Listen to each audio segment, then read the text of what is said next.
Zeitgeist. What comes to your mind when you hear Zeitgeist?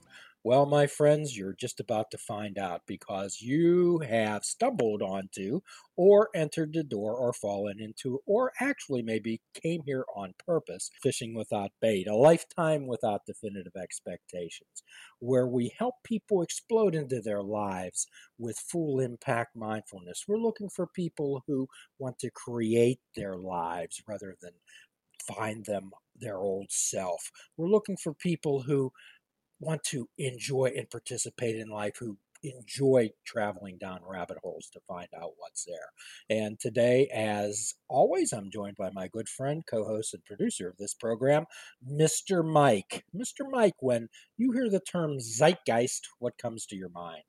I can tell you exactly what came to mind when I first started hearing about the Zeitgeist, and I thought it was a character, one of the bad ghosts from Ghostbusters. Oh, okay. Hey, that's a really cool name. There's a lot of really neat German words, but this one is it's more or less of the defining spirit, the mood of a particular era of time. So, could you describe to our audience what maybe there's people from the future or the past listening to this program?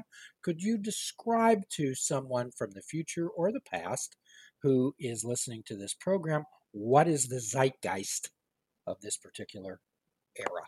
Well, I think the zeitgeist of right now with our COVID-19 worries, it is that uncertainty right now, and what is going to happen next, and just a response to it.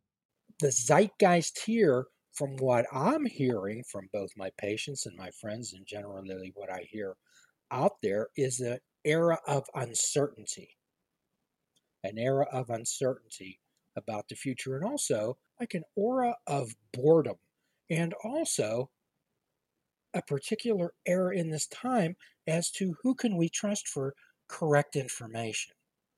Who can we trust for correct information? Can you talk about that a bit, Mike? I know that you and I have discussed this before the show.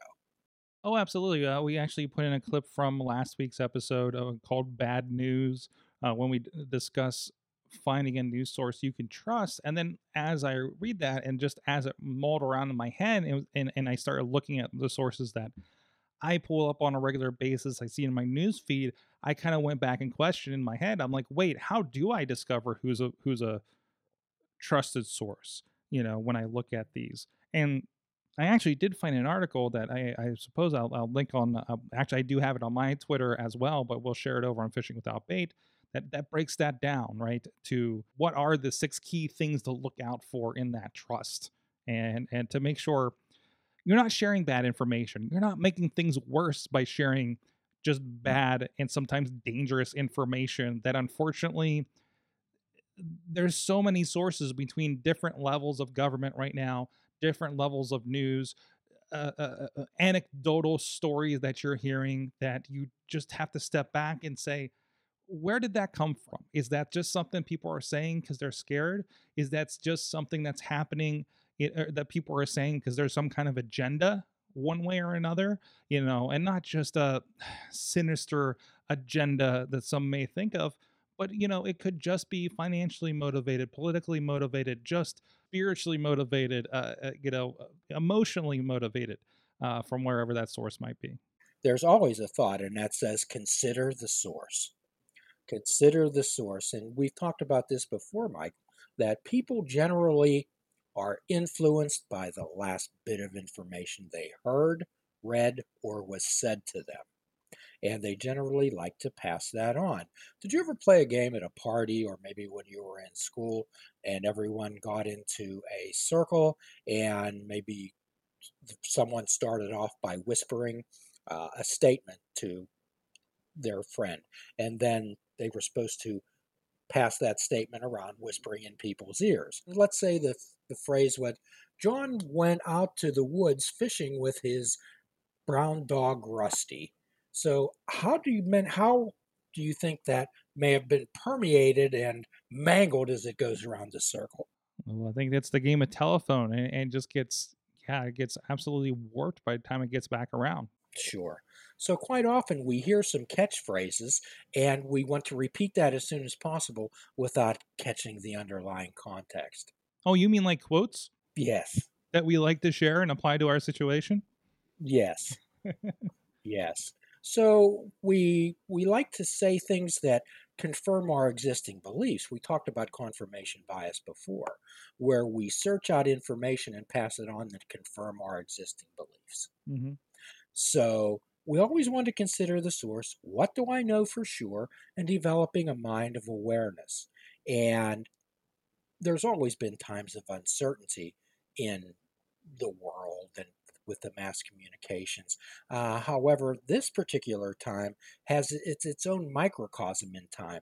And actually, Mike, this particular pandemic has been going on for what? I think it's officially been a pandemic as of the early March, maybe late February.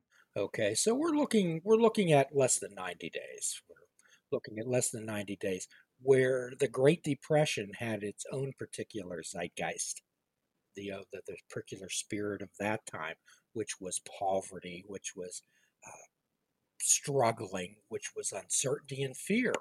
And the Roaring Twenties, let's say the Roaring Twenties, was an era of playfulness, of exuberance, of American expansion, the American spirit. There was much optimism and excitement back in the 20s. So I don't know whether this particular era has enough legs to really develop that type of zeitgeist. So you saying this will not extend quite as far as what we saw in the 20s, or it comes to mind. It feels like the Cold War and the feelings around that feels like it's kind of a similar thing.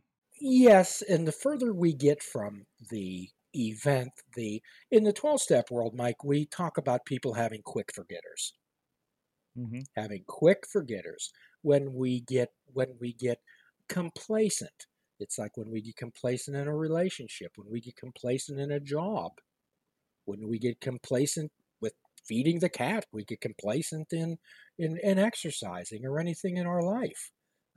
So the idea is what type of lessons are we going to learn from this? When you talk to people 20 years from now, how are you going to explain? How are you going to explain the feeling? Let's say we're in Pittsburgh, so let's get the feeling of Pittsburgh. Oh, if I talked about Pittsburgh, I think it's a cautious nature right now. It's a worried nature. We're not quite in the lockdown. It's not the ghost town that they're seeing in New York City. And I guess I do have the fortune of that comparative nature because we've been doing a lot of podcasts and discussions with people in New York City currently. But it's cautious. It's scary. It's anxiety ridden, but people are still out driving around in their cars. Yes. So when we talk about quick forgetters, there's a statement and a thought that those who do not remember or study the past are doomed to repeat it. Do you believe that, Mike? Yeah, yeah, I think I do. Well, nothing ever happens exactly the same. Nothing ever happens exactly the same. In fact, I've been reading quite a bit about the history of the Hittites. I've been reading about how democracy started in Greece and in Athens and how that was a bit perverted. And but that would be a topic best left to one of our frequent guests on the show, and that would be Professor Buzzkill. So that would be, I think that'd be a great topic for us to discuss, Mike. Have Professor Buzzkill talk about the zeitgeist of different eras. I think he'd be a wonderful source of information on that. However, we're living right now. We're living right now. And the era that we're living in, I'd like people to, I'd like to have people contact the show via email at our contact page and let us know what their concept, what their perception of the zeitgeist is. And it might be totally different than other people. Could you give me some examples? The feeling from some people that are the quote first line workers, whether they be in a grocery store or I guess especially a grocery store, or department store, or whatever the case may be, is anxiety and fear and just responding to everybody that's responding around them. Versus, I think somebody who is well enough off and at least fortunate enough to have the kind of job where they can work from home and they're just kind of sitting around either helping their kids or they're just sitting around with their spouse It's just it could be just a feeling of cabin fever, right? A feeling of well, I got a nice little home vacation, I guess, right? and then Yes. and then still others who have kids and have to figure out homeschooling now around technology they're maybe not familiar with, if they have the access to the technology at all, is a whole other level of anxiety. I think a real level of anxiety is individuals, families whose businesses have been forced to shut down. Hmm. They've been forced to shut down, and they can't make a living. I was listening to a reading this evening by our good friend Liz Victory, and we'll put a link on that to her YouTube channel, where she read a chapter out of George Orwell's 1984. And there was a telling quote in there, Mike, and it said, "Poverty annihilates the future. Annihilates the future." So, do you think that people who have lost their jobs, businesses can't open, do you think that they're thinking of a future? No, especially even though those that are working on their retirement and maybe have some savings are watching those kind of fizzle right now, and now it's am I going to get by this to even think? You're not thinking about the down the road at this point. You're just have to think about what's next and getting by. Yes. People say, "Well, what are you going to do when this is over?" I'm thinking about how I'm going to feed my family today. Hmm. I'm thinking about how I'm going to make the car payment next week. I'm not thinking of running off on vacation, doing those type of things. And our idea is, how can we help and support each other? How can we help and support each other? I don't think I've ever appreciated cashiers or people who stock shelves, because if they wouldn't be there, I couldn't get anything. If the truck drivers wouldn't bring it there, I couldn't get what I needed to eat. It gives us a whole different perspective. And when we talk about taking for granted, and we talk about those quick forgetters. So when this is over, Mike, hopefully it ends. What's going to be some of the memories that carry with you? For me, it's going to be a sense of how everything that you relied on or looked forward to could be taken away so easily and so quickly. It can. It can. And again, when we talk about this full impact mindfulness, we talk about dealing with what's right in front of you and avoid time traveling.